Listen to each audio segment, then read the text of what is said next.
Tonight on Strange Basin, we've got some fun things we're going to talk about because the Uinta Basin has been UFO Alley for about as long as we've been writing history down, not on rock.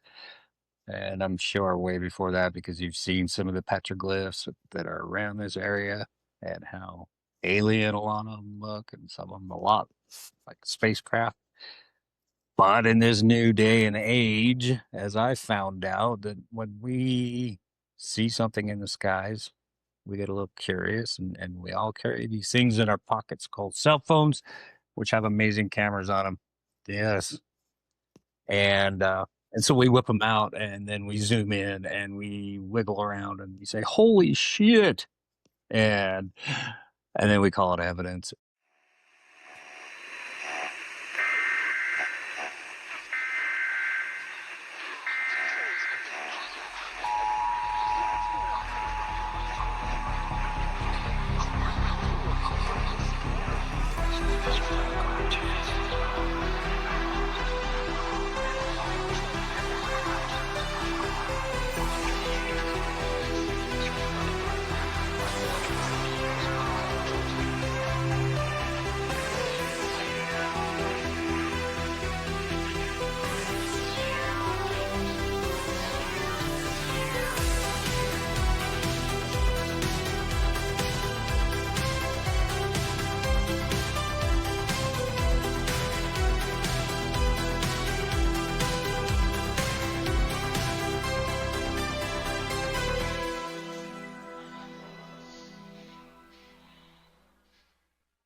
Some of the most amazing light shows in the sky, just not very far from the house here.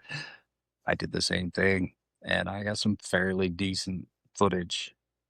But I realized really quickly, because I kept seeing them, that they aren't the greatest.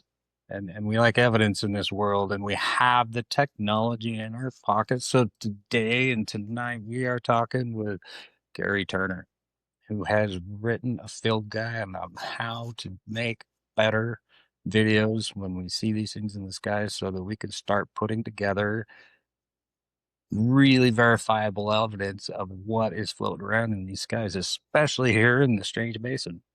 Gary, tell us a little bit about yourself and what brought you here, and aloha. Welcome from Hawaii. So yeah, well, first, thank you for having me on, Arnie. Strange Basin, I'm hoping really just takes off, and you guys can make all kinds of connections. My background is I'm actually in television. I make TV commercials as my living here in Hawaii. Yeah. Don't feel bad for me. No. Not even a so little. I've been in television for more than 20 years and have, found my way around a camera once or twice. And basically, I caught the UFO bug with the New York Times 2017 article. Prior to that, I was just pretty agnostic about the whole thing. But afterwards, I'm like, well, whoa, I'm going to reopen my mind and re-examine the evidence and see how things are the way they are. And along the way, I wrote a few books, science books that were on the topic, because if I'm learning, I might as well share with others. Okay. And then it suddenly dawned on me just like a month or two ago, a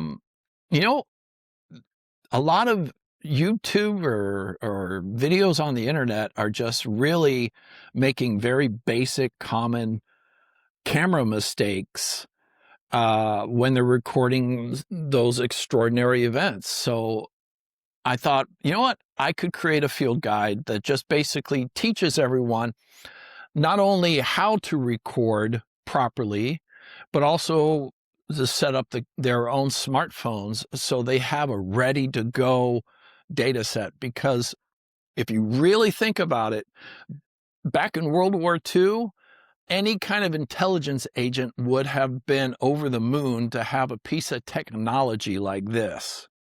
Yeah, I always say that. Isn't it amazing we have supercomputers in our pockets and then we shot birds with it? Mm-hmm. Let's use them for what they're good for. Yeah, I mean, many of these phones are 4K video phones. Now, some of the limitations are the size of the lens can have its limitations compared to big honking camera lenses on major television studio cameras.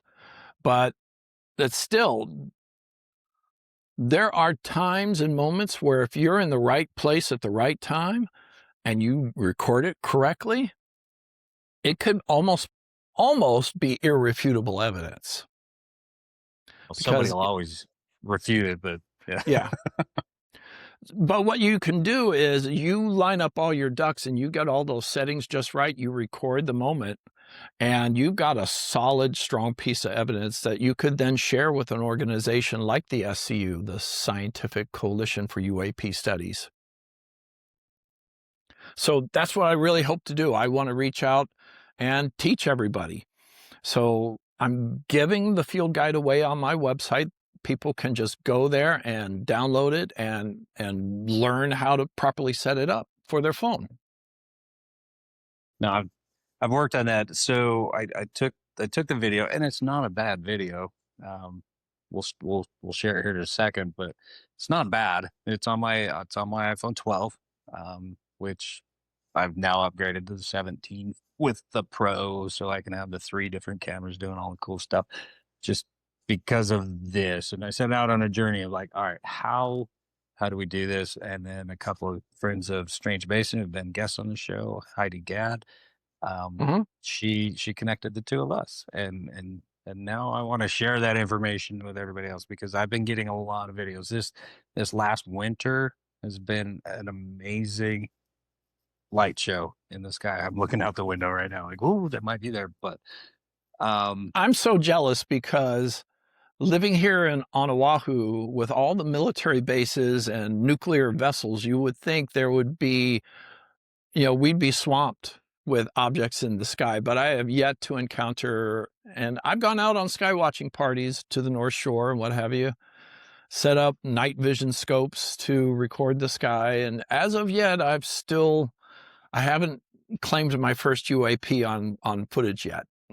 ah, well, the night we went to do it, I said, well, let's just head up to where I've been hearing and getting videos. I've been sent a lot of videos, and they're all shaky quality, and I'd like to see that quality go up. But I said to my partner, I said, hey, Beck, let's just head up to Little Mountain and go see what we find. And within 10 minutes of parking, well, oh, there they are. It just it's a whole different experience. Let me tell you, when you actually really see them, and it's breathtaking. So my question to you is, what percentage of what you're seeing in your skies is NHI versus possibly more local, more advanced, hidden black Tell us what tech? NHI is. NHI is non-human intelligence. Very good. I can't tell you what they are. And a lot of it's because I can't see it very well on the videos, but this is what I do know. I was reminded of a drone show. They're replacing fireworks with drones, and Mm-hmm. there's no rhythm to it. There's no. It's just random. It's just Mm-hmm. completely random. They come in, they come out, they change colors, they move, they change directions. Um, the creepiest part is when I realized that this was below the horizon. So it was in our airspace, So which it again wasn't a goes to satellite reflecting off the sun or anything because it was, no, huh? yeah. It was below the horizon.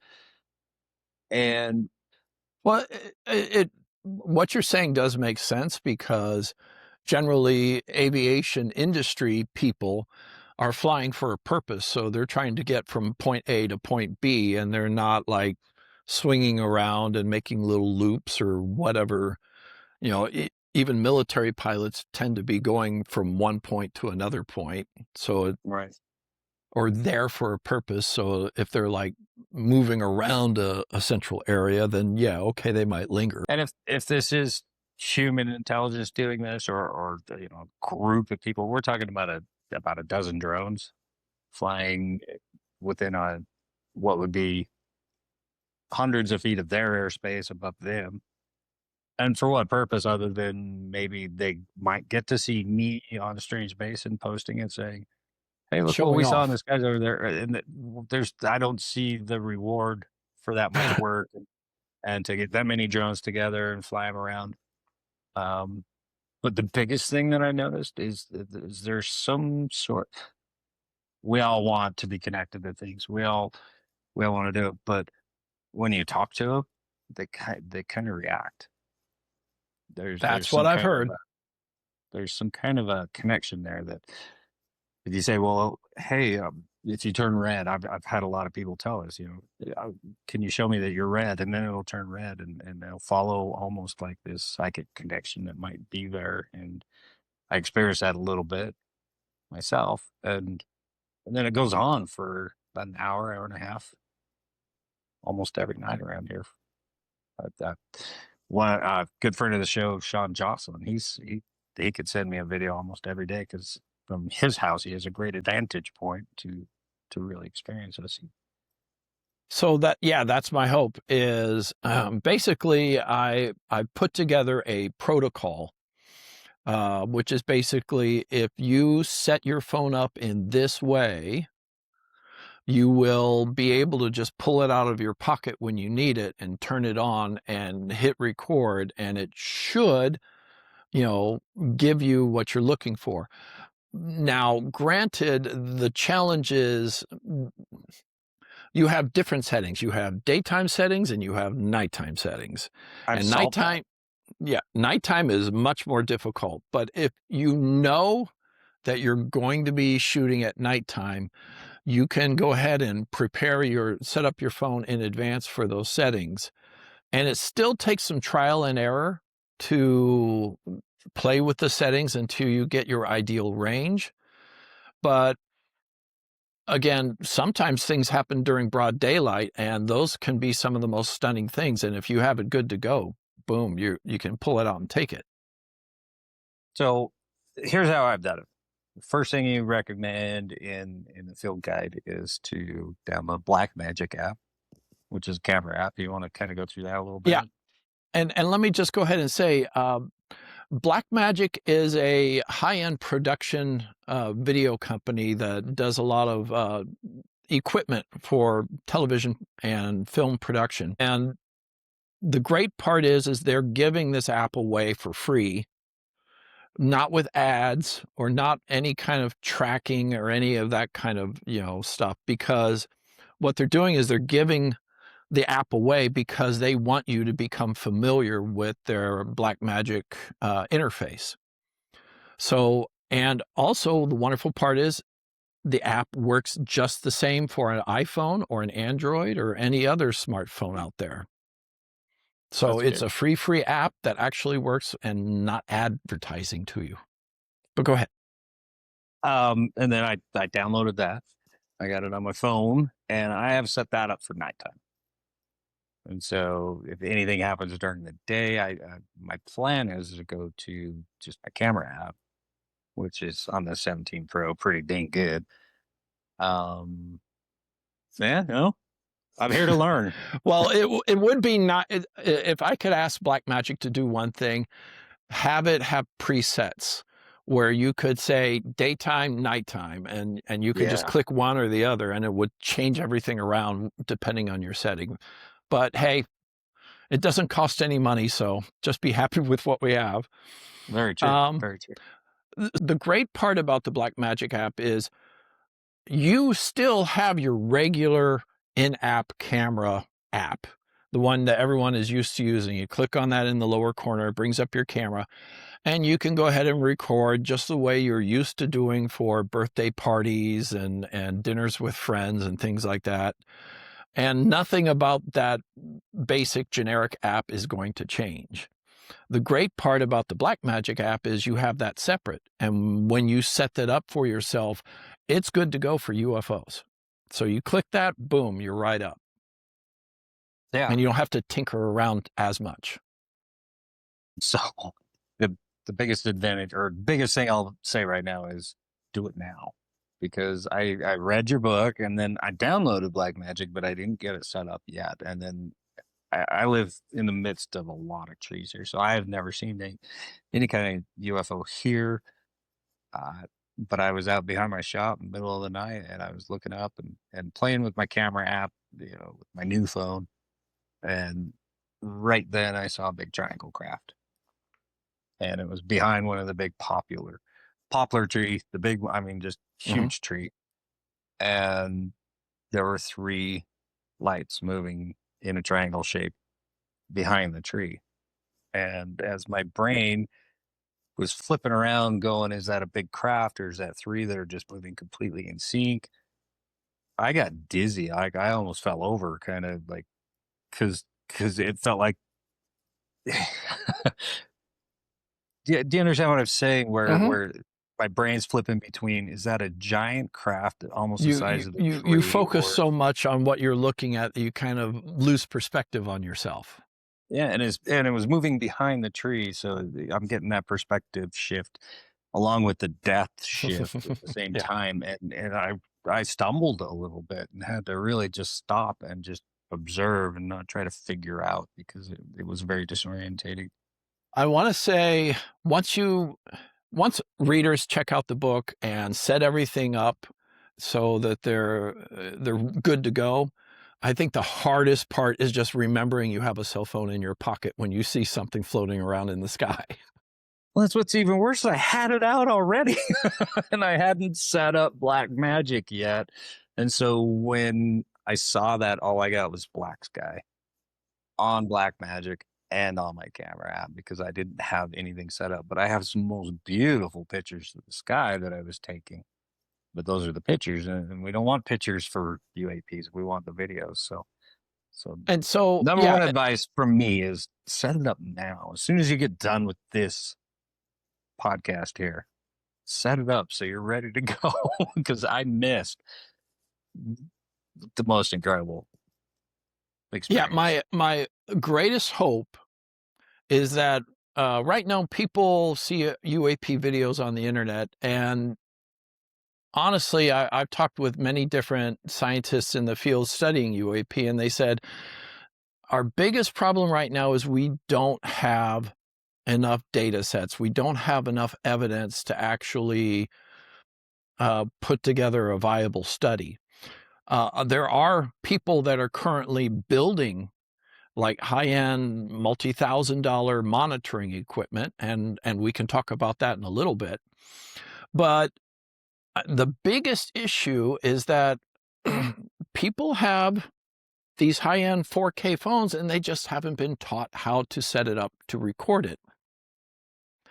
So my field guide is, I want to say, about 60 to 70 illustrated pages with lots of diagrams or whatever, art to basically help you over the humps. But once you check it out and you set up your phone, you'll be documenting 4K high quality videos that have encoded within them something we call metadata. And the metadata is a vital component for any scientist that wants to study your video. And 95, 99% of all UAP videos you see on the internet don't have a tenth of any of those things in them. So that's where we can make a huge difference as everyday citizens, just having that set and ready to go. Okay. So, what I really hope to get is an organization like the SCU, the Scientific Coalition for UAP Studies, to come back and say, hey, we're suddenly getting like 10 videos a month with metadata and quality 4K footage that's stable, and the focus is not pumping in and out. It's amazing, and thank you for making a difference, which is really what I'm hoping to do. That's the goal here too. And one of my goals also is to set up a really good reporting system with here in the Uinta Basin with Strange Basin that um, people they've already been doing it. I probably get a few videos a week now, and to be able to not only provide good quality evidence, quality video, but also a description. You have a sheet of a field guide experience document. Explain that. Yeah, so the the field guide comes with a PDF kit that you can download. And in the kit, it's basically, if you have an encounter, before you leave and pack up to go home, it's good to just have these data set forms with you that you can fill out. Because a lot of things you may not think of in the moment. And so it's great to have these additional details written down into the form so that you can submit it with the video to the SCU.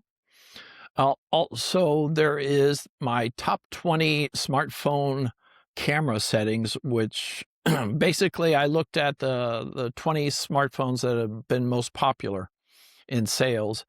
And I looked up all the specs for each one because every smartphone's a little different from the other. So thankfully, we have the Blackmagic app that works with all of them. And you can go in and you can make the settings by following the step-by-step guide in the step-by-step chapter. And once you have that all set up, you should be good to go. The real challenge is at nighttime because smartphones are not great at nighttime. But do a little trial and error, and I walk through in the field guide how to adjust things to finally get it to fit your phone. And they're not hard to follow, guys. I did it. I think I did. But it's been cloudy ever since. Ever since I saw the big triangle craft, it's been cloudy ever since. It's been raining today. Thank goodness. Um, so I will be taking their PDF kit and utilizing that here. Quite amazing. Can you kind of just walk us through a little setup So and help us through? there's the technical aspects of it, which I have the chapter that walks you through each one of those. But the thing is, once you get your camera all set up, the biggest disadvantage is usually the person operating the camera. So that's where my protocols come in, where I teach you how to properly document a UAP piece of footage. Because the most common mistake that everyone does is they will take their phone and they will do the old touch zoom out by spreading their fingers. And that's not a good way of doing it. I'll just say right up front. If you've ever taken a low resolution JPEG logo and blown it up really big, it gets really artifacty and digitally scuzzy. And that's essentially what you're doing when you do the pinch zoom. So that's my first hallmarks, like never pinch zoom when you're documenting a UAP. They'll go into Mario Land. It'll fill up the screen, but it'll be really artifacty and fuzzy, and SCU is not keen on that. It doesn't help them. It's hard not to. So what's the advantage of not doing it? So what we Other can than the do, fuzzy. two things instead. One, you more than likely have a 4K camera set up on your phone. So the amount of pixels you're actually seeing on your display screen is nowhere, is like at best half of the resolution that's going to finally be recorded in the footage. So we would call that a reference monitor. It's not the full resolution that you're looking at. So understand you're actually recording in 4K and trust that your footage is going to be at 4K. Good. Now, the second thing is many of these cameras have more than one lens on them. And some of those cameras, if you look in the data sheet, I actually call out the ones that do, they do have a telephoto lens. And so instead of doing the pinch zoom, what you do in Blackmagic is you look at that ×2 or ×3 or even ×5 button. And you can tap that and it will zoom in to your object that you're trying to record. That way you're actually not enlarging the number of pixels, you're switching to a lens that actually brings it into a tighter focus. So is there a lot of just kind of hope and faith that when you just hold the phone up and Well, again, it's like a reference monitor. You're looking at it and you're seeing a object in the middle of your screen, and it's probably still going to look a little fuzzy, but it's okay because you're recording in 4K. And once you get it out of the phone and onto a big 4K screen, you're going to see a lot more detail that you're not seeing on your phone. well, very good. So it's more post-production then. Well, the important thing is that you get the data, the actual accurate, here's what I'm actually seeing in my phone. The other reason I wanted to go with a app like Blackmagic is we want to kill autofocus. Autofocus is responsible for screwing up almost all UAP videos, because you'll notice what autofocus tends to do with most UAP videos is pump, where it's always trying to find the focus, but it's having trouble and it keeps pumping in and out, which just makes it blurry and sharp and blurry and sharp. Because the way autofocus works on a smartphone is it looks for the contrast in an object to try and determine where the focal point should be. But when you're dealing with an object that might be a ball of plasma or some distortion in the space-time continuum, its edges are going to automatically... That's where my mind goes, and that's exactly where I think what we're seeing. So the fix is actually pretty simple. You set your smartphone to have infinite, you set the focus to infinity. And basically what that does is it just makes everything that's more than 30 feet away from you in focus. And that way it's not bouncing in and out. So it doesn't matter if it's an airliner that's thousands of feet away from you or a helicopter that's 200 feet. It'll all be in focus. Ooh, that just gave me a really good idea that even on one of these cloudy nights, I could go out and practice on airplanes. Yeah. And I've done it here locally with like birds and airliners that are flying by, just to make sure all the settings work properly. I like that, because I want to be ready next time this happens. Like I've got to be ready so I can send you a good video. So then the next bit that will make a huge difference is, when you see the object and you whip out your phone, how do you hold your phone? Well, most people go like this. Like that, right? What I recommend is you start out horizontally. Okay. And ideally what scientists like at the SCU is they want to have ground references.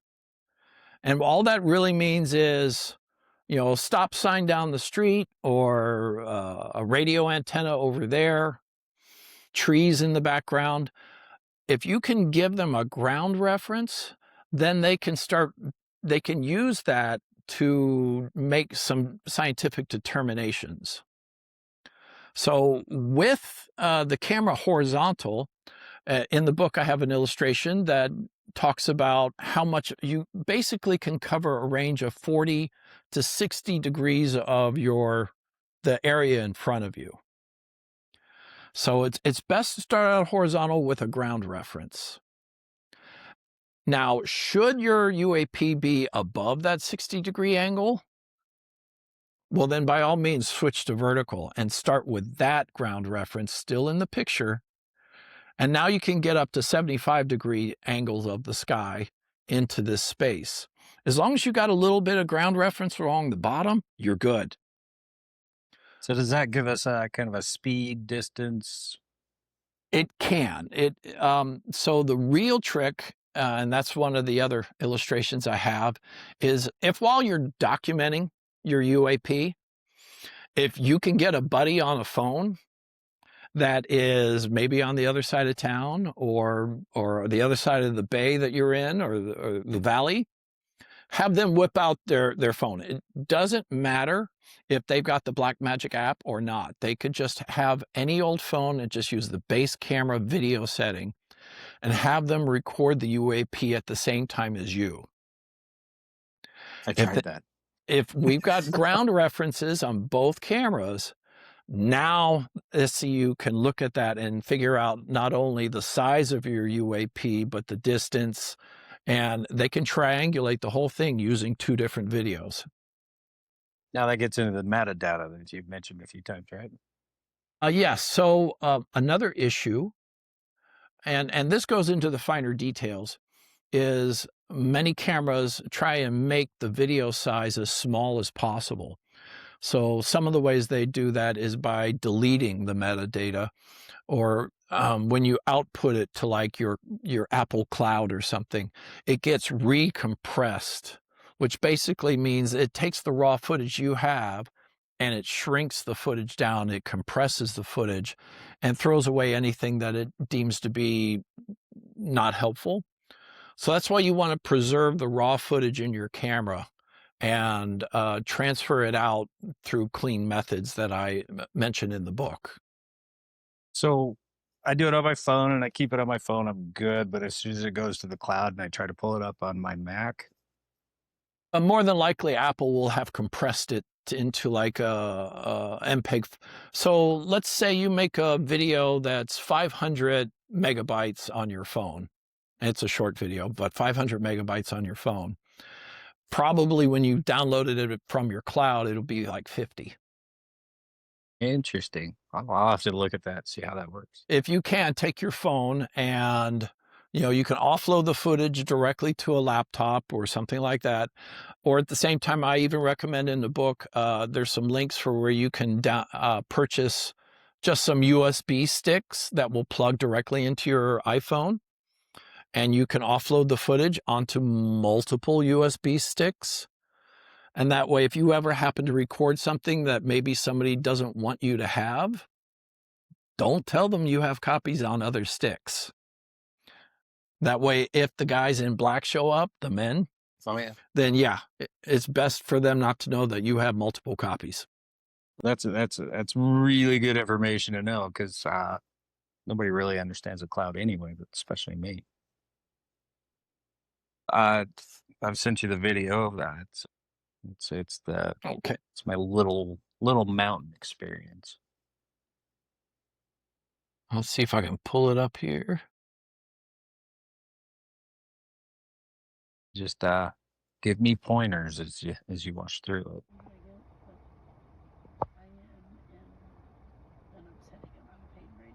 Mm.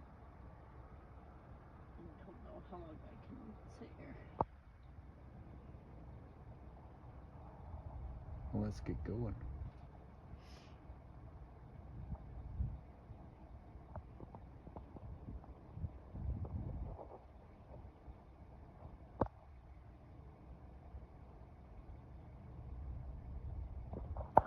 We'll be back.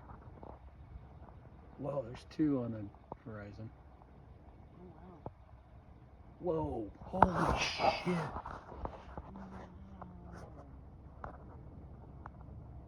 I do think they're orbs. I really do.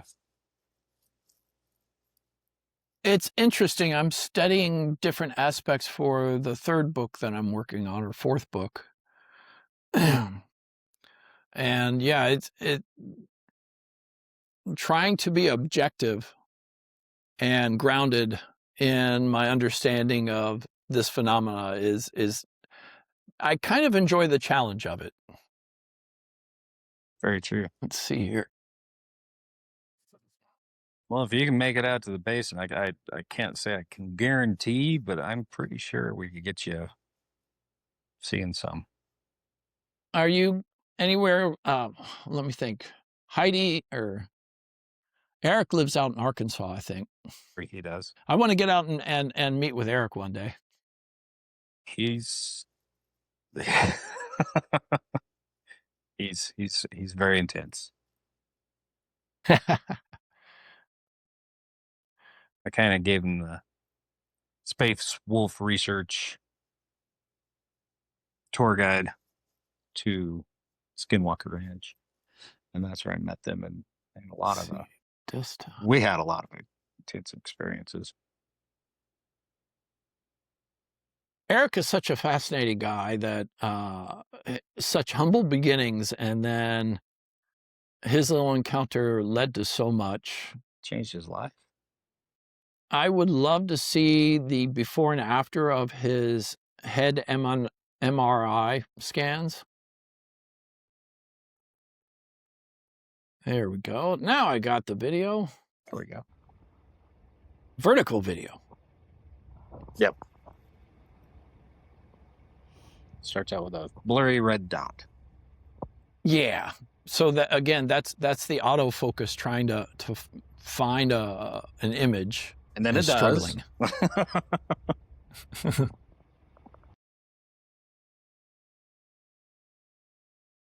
And the next one.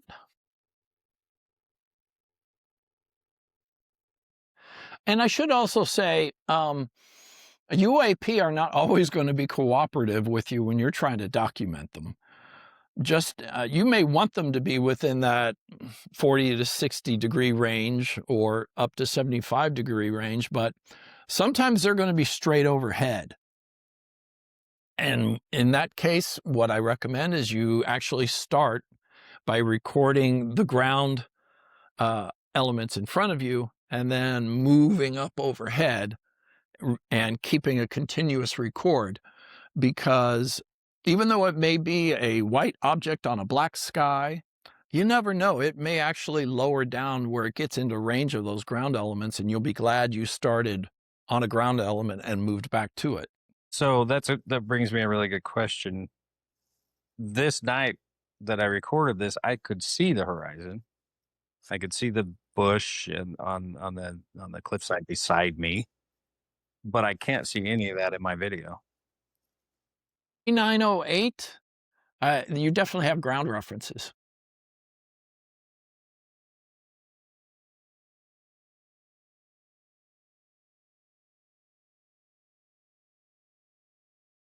And if I had time, I'll check and see if you have metadata in there as well. We could see the action comes and goes and moves around. And yep. I do see in 3919, you had an orb right near the horizon, but you also had an airplane going by, I think. Okay, so you're on to the next one there. Now these were sent by Sean Jocelyn, one of our good friends of the show. And that is where the majority of his videos come from. That's on his back porch. And he's on an iPhone 15, sharing those with us.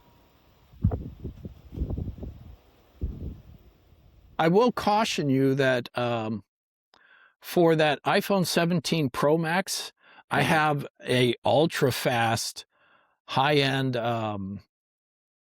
bit rate option available for that particular phone, but you also have to have a high-end ultra fast drive connected to your phone while you're recording it to get that speed. Wow.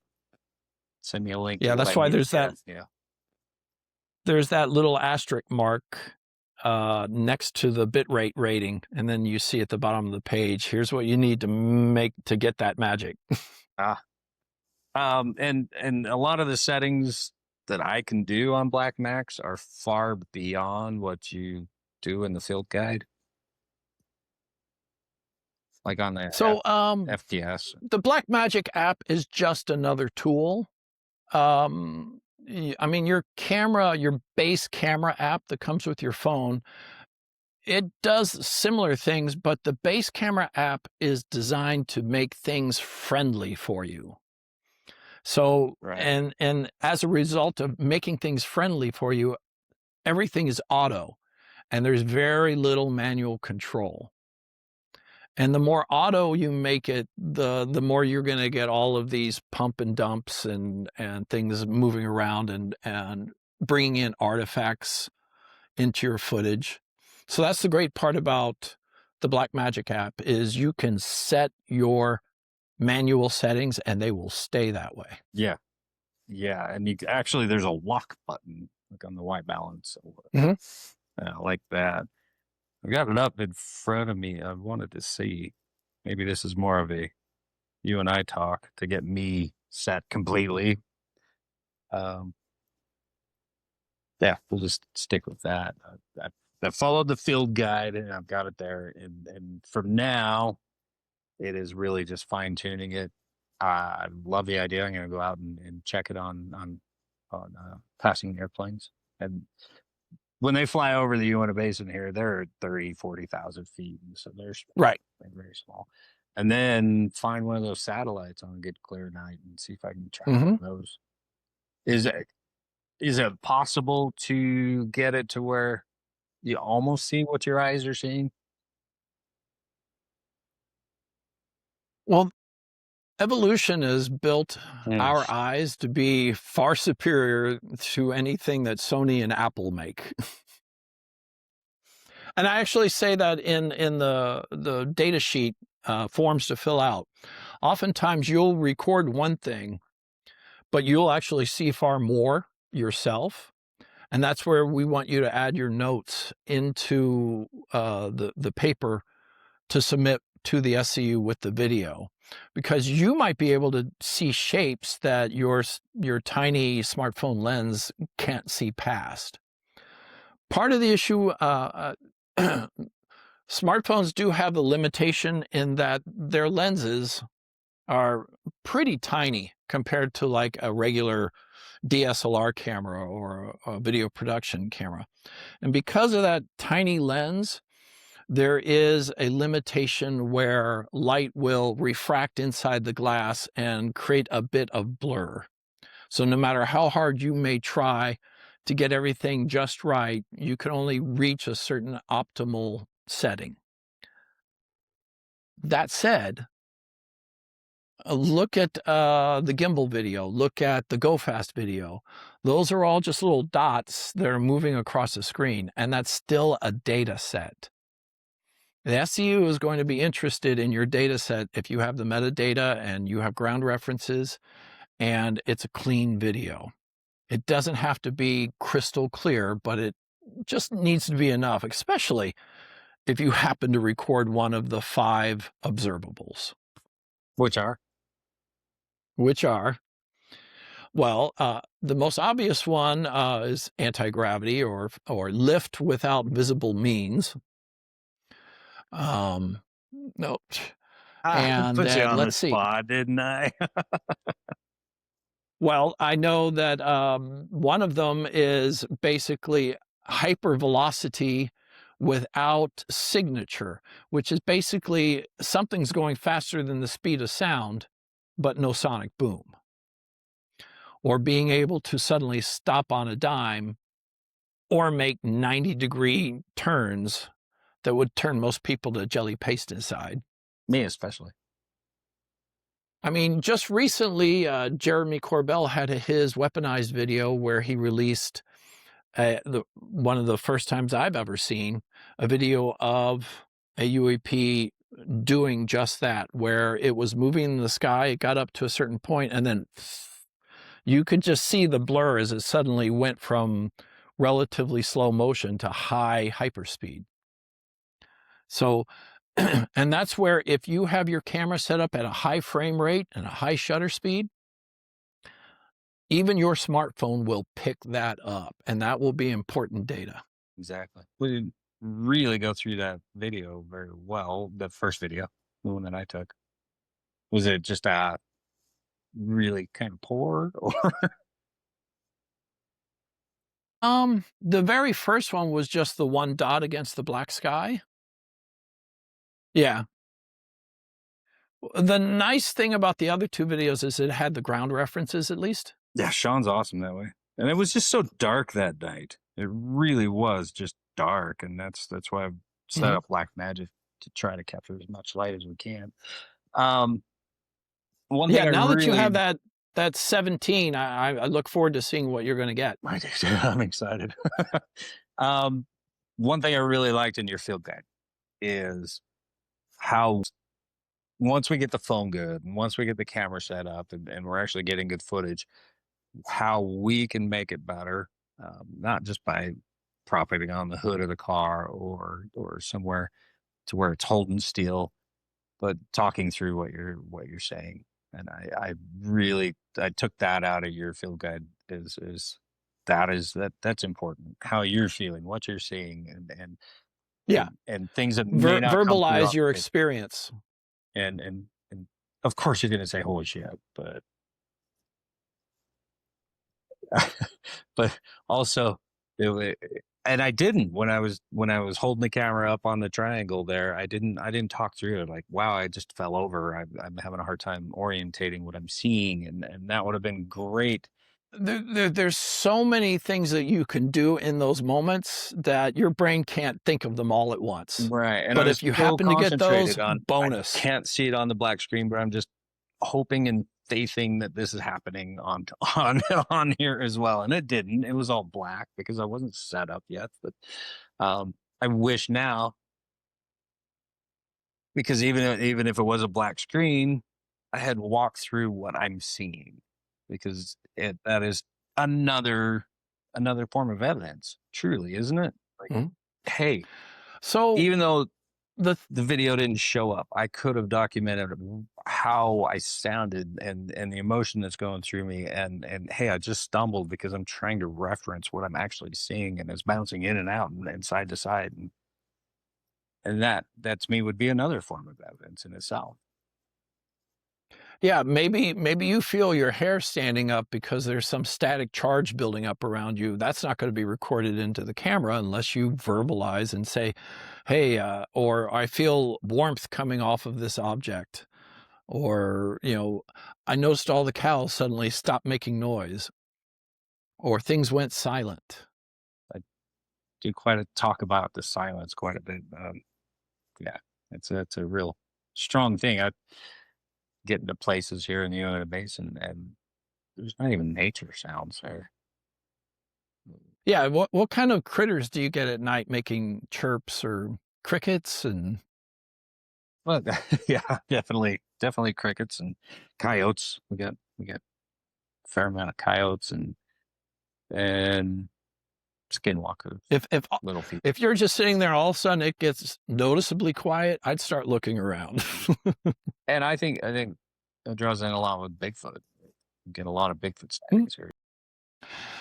And the same thing applies here if it's Bigfoot or Loch Ness monster or whatever, Yeti on the Himalayas. These black magic settings will work just as well. Yeah. Yeah, we're not just talking UAPs here, really, but those are the hardest ones to get. But but it is the stigma that we fight that if it's paranormal, it's going to be blurry. So I also cover towards the end of the book, here are some different places that you can submit your videos to. There's an app called Enigma, Have it. and currently you can submit your videos there. I'm really excited about the possibility of where they're going with the app. So down the road, they intend to include an actual camera function into Oh, the Enigma app. Depending on how much manual control they give you, that could be incredibly useful. But what I was excited about is they're talking about having a HUD or heads-up display as part of their camera app. So if you are familiar with stargazing apps, you can usually hold up your phone to the sky and it will tell you the star you're looking at is this, or this is Jupiter over there, that kind of thing. So Enigma is hoping to develop a camera app for the Enigma where you can hold your camera up to the sky at your UAP, and if it happens to be flight 237 out of Albuquerque, it will actually show up in your screen as that flight number.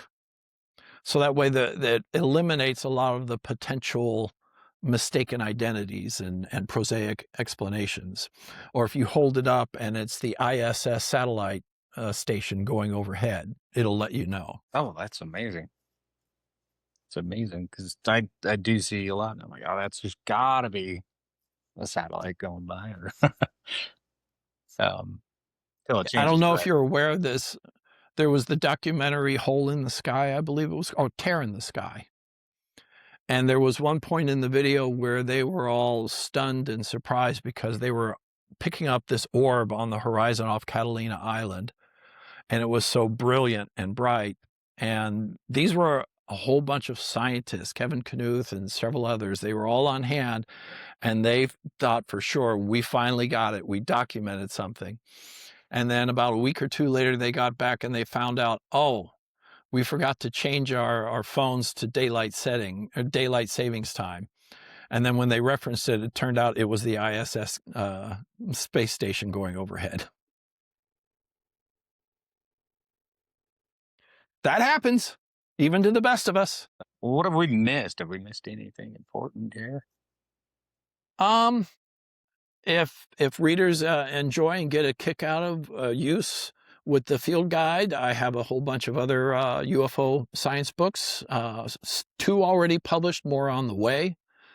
And one dives deep into physics, and all of them are illustrated. What really inspired me to get started on all of this is one of my favorite science figures is Neil deGrasse Tyson. I really enjoy the Cosmos series. I get so paranormal and all of this, and then sometimes I just need to, get some grounding. So I'll put him on. Star Talk is amazing. Yeah, Star Talk and Cosmos, his docu-series. I loved how he could always boil everything down, these immense natural phenomena and high-end science concepts into a means that we can all understand and get behind and follow. So I'll imagine my disappointment when he just decided, oh, I'm going to run with the ridicule flag on UAP phenomena without actually studying the science. Yeah. So if Neil doesn't want to examine it, I'm more than happy to step in and fill those shoes and try and make topics like physics and engineering or even crop circle studies, make it understandable for everyone to be able to get. So that way, when people ask, do you believe in UFOs? And you can basically say, I'm not a believer. I understand. And Neil does say, anything that's not proven is just not proven. And it's our job to go out and prove it. And I appreciate the work that you're doing. And by putting it in terms and steps that even a gorilla thumb guy can make it all come together. It's fun. Yeah. And that's where this field guide comes into play. We can't sit and wait for mother, father, government to release the goodies. They're not going to do that. And if you talk to any scientists in the topic now, they will all tell you it's going to come back to citizen science. It's going to come back to all of us working together outside of the government and documenting and doing the science as much as we can. And we have the technology to do it more so than ever before. We just got to learn how to use it. Let me also give a shout out to the Sky 360 program. Okay. So these are a group of engineers and technicians that are actually, they are building and designing systems that you can park on the roof of your home or wherever, where it will monitor your skies, the full 360-degree angle, 24 hours a day, 7 days a week, all year long, looking for UAP, with a fisheye lens that will constantly monitor, and it is AI driven to constantly look at the sky. So it's almost like having your own radar system set up at home. And then with the higher quality function of the Sky 360, you have this advanced telephoto pan zoom tilt high telephoto lens that can, the moment the AI picks up a UAP, it will instantly swing to that moment and follow it in the sky and document it in high quality 4K, 60 frame a second, or even 120 frame a second footage. And these guys are basically, it's a nonprofit. They are out there basically teaching everyone, if you want to set up your own Sky 360 wherever you are, they will hand you the designs. They will give you the software to run your laptop, and you will go out, buy the equipment yourself and assemble it and set it out, and then you're good. I looked at that, and I mean, you can make one as simple as a Ring camera, and then put the programs to it, Mhm. on up to how Similar you want. similar And to, what the Galileo project is kinda doing something similar, but this is more citizen science, yes, more everyday person can give it a go. and to use a reference, this is what you've seen on like Expedition X, or Josh Gates has used it a few times, to where it tracks it and it says, "Oh no, that's flight 496, flying to Mhm. Oakland," or whatever. You know, Right. it'll tell you unidentified, or if it is identified. So it kind of takes that question out immediately. So really But yeah, neat. considering where you're at, I think you would be in an ideal place to set one of those Skywatch 360s up around there. If you can just fish out $5,000 Yeah. out of your pocket, you're good to go. Hey, looking for a patron. Anything to help out, right? So you wrote a whole book about one of my loves in the whole unexplained genre is crop circles. I Mhm. absolutely love them. I don't even care if they're all fake. I'm an artist, so any work of art is wonderful. I love thinking that they might be extraterrestrial in origin or some kind of a communicating device. Give us a rundown. What is And your Steven research? Spielberg is also was sure to feature it in his trailer for Disclosure Day, Well, the crop circles.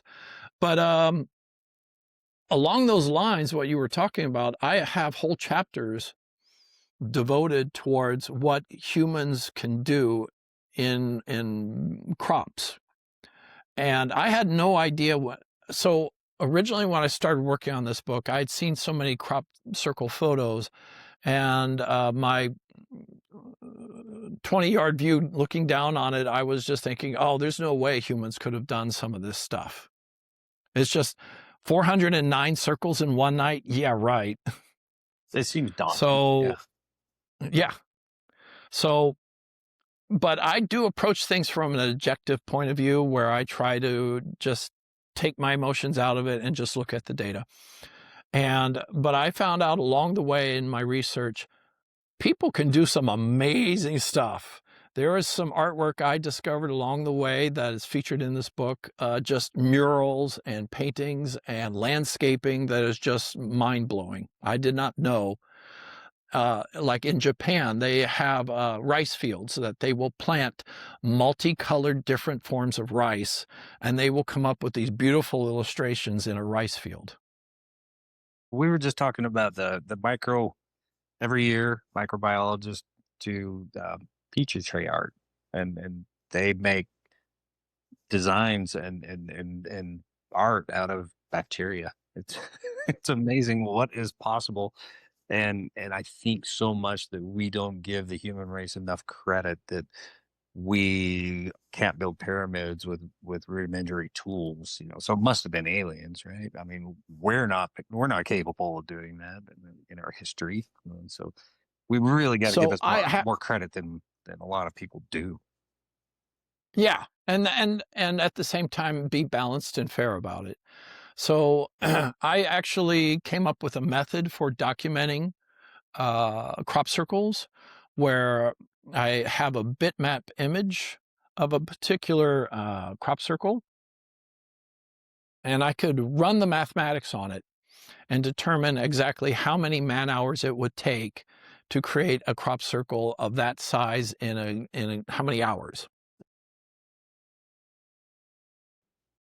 So within the mathematics, it basically factors out the volume of the crop and how it's flattened. And then you can divide it out over the number of hours available in a nocturnal night in England and determine how many people it would take, man hours, to create such a crop circle. So some of the crop circles that I thought for sure were not man-made, I was mistaken, and I break down in the book why those were clearly well-constructed pieces of artwork. I do have a chapter which I devote towards my best potential NHI crop circles for various reasons that go into detail. And some of those effects have to do with like weaving of the crops. Wow. Where they're layered in such a way that is just phenomenal. Or there's also a form of crops called rapeseed oil, or what we would call in America as canola oil, where you have to, if you're going to make a crop circle in canola, you have to wait until the crop flowers, these brilliant yellow flowers. And then if you go stomping around in there with a rope and board, you're going to crush and destroy and wreck all those flowers, but you'll get your crop circle. So there was a crop circle that was created that you'll see in the photos, none of the flowers were damaged. And it's like, how did that happen?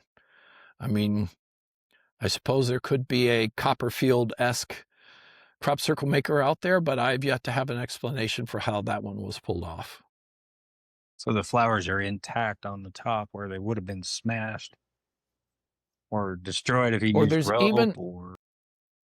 There's even some crop circles where the crops are kind of layered in varying heights, kind of like a vinyl record groove, where some of them are only partially bent and some are completely flattened. How do you halfway bend a crop with a board and rope? Because you can't step on it. There's got to be more. There's got to be more. More. And then I delve into microwave technology, and there was some studies done with the potential, but it goes into a lot of great detail that I found some exciting things along the way that connected some dots. So check it out in the book. No, I definitely will. I love geometry and designing and fabricating and things like that. But what always baffles me is not that it can be done by humans, but how they do those designs so precisely. Is that, did you come up with any kind of a method that they would use to do that? I'm actually more interested in the human aspect of this. Like it's a art. There are professional crop circle makers in England. Are there? And here, let me pull this up real quick. I actually created a chart in the opening of the book to illustrate the phenomena over a span of time. So, unfortunately, it gets a little out of focus. So you can see here, I have a chart that shows the phenomena over time and how it took off and then has quieted down over the years. But the most fascinating part is the international map. So this map shows how crop circles have propagated over the earth, country by country. And you can see right here, this red block, that represents England only. Wow. Southern England, most specifically. So that's a data point that's kind of hard to refute. There's definitely man-made crop circles. Now, how to distinguish between them? Well, you guys have to work, check out the book and see for yourself and take your emotions out of it. Try to think objectively. Yes, and that's my whole come from. What if? And how amazing would it be if it is? So if we just take a look and just like my experience with the UAPs on Little Mountain, sure, they could be drones, but it was an exciting evening nonetheless. And what if these are just energy balls just floating around and playing with each other? And maybe there's some intelligence behind it, maybe there isn't, or maybe they're crap. So even NASA has proclaimed that they have data on plasma in high altitude, low orbit, where it seems like these balls of plasma that they're witnessing from the ISS and other satellites, that seems to function almost like bacteria, where they will absorb other plasmas and even hunt. So who's to say if plasma couldn't be sentient? And the whole point of all this, let's find out and let's do it together. And we don't have to have a big conspiracy theory of why these aren't being told to us anymore, because we have the technology and we have the means and communication with each other worldwide to where we can band together and say, we get to say. So let's do it. Well, I think you've made me smarter. At least made me a little And more I learn a effective. lot as I go too. You are welcome to come out here to the UN Basin anytime. And I won't say I guarantee it, but I'm pretty sure we can get you to see what you were looking for. I would be happy to pop out anytime. Yeah, you are welcome. And this is a beautiful place to come visit anyway. And but people are seeing them almost nightly out here. I keep looking out when I do it. That yes, because they're that way. But you're welcome, and I'll be your host and your guide, and I appreciate helping us to get better at what we're doing here. We'll get some beers and barbecue. Hey, well, I'm good for both. Well, thank you for your time, and everybody, please check out his website. The link's down below in the bio. That's as most YouTube speak as I get. So there it is. Check it out. Um, please get in there and download the field guide, because I want you to use it. I want you to share it with not just me, Strange Basin, but with the Enigma app, and where else should we report to? The SCU is where our real pinnacle is. And I was talking with Dustin Eccleston in charge of MUFON of Utah, and he doesn't get a lot of reports with MUFON from northeastern Utah. He says the hot spots are down there in St. George, and I don't believe it. I just think that we like to keep to ourselves a little too much. And so we really need to get Dustin believing in the Uinta Basin, because we got called UFO Alley for a reason, and that's because they're here. And keeping it to ourselves doesn't prove that they exist. It just proves that we're selfish. So let's get it out there, guys.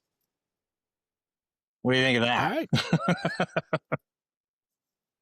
that? There's my rant for the day. Thank you for your time.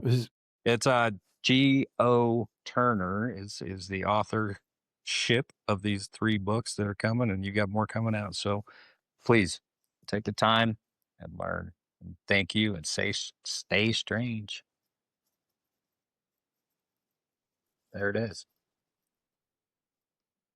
Well, I hope you enjoyed that.